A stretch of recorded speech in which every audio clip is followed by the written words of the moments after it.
J'ai choisi le dialogue social pour faire avancer notre pays et pour le réformer. Je considère que cette méthode a ses exigences, surtout lorsque, comme c'est le cas aujourd'hui, nous sommes pressés d'agir vite, tant les difficultés sont nombreuses. Cette méthode, elle n'a de sens que si les parties prenantes vont jusqu'au bout de leurs engagements. Elle ne peut pas être une perpétuelle surenchère, avec des demandes unilatérales qui forcément ne peuvent pas trouver d'interlocuteurs s'il n'y a rien à gagner.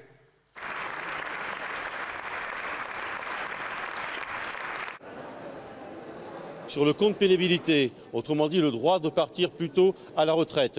Sur les 24 heures qui concernent les questions ayant trait au temps partiel, le MEDEF a obtenu ce qu'il a voulu avant même l'ouverture de la conférence sociale, alors que nous n'avons aucune garantie, et c'est le moins qu'on puisse dire, que nos revendications seront portées sur la table. Et donc notre confédération a décidé de ne pas participer à cette table ronde demain. On a le sentiment que le gouvernement répond aux revendications du patronat, ne s'intéressant pas aux attentes des salariés. Il suffisait d'ailleurs de voir les organisations patronales féliciter le gouvernement tout à l'heure, là, c'était significatif. Donc j'ai indiqué à partir de là que nous étions là aujourd'hui pour dire ce que nous pensions à la fois du pacte de responsabilité et que Force ouvrière serait absente toute la journée demain à cette conférence sociale.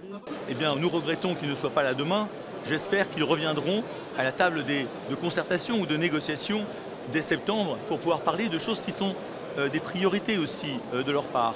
Le chômage des jeunes, l'apprentissage, la formation, tout ça, ce sont des thèmes qu'il faut partager avec l'ensemble des partenaires sociaux.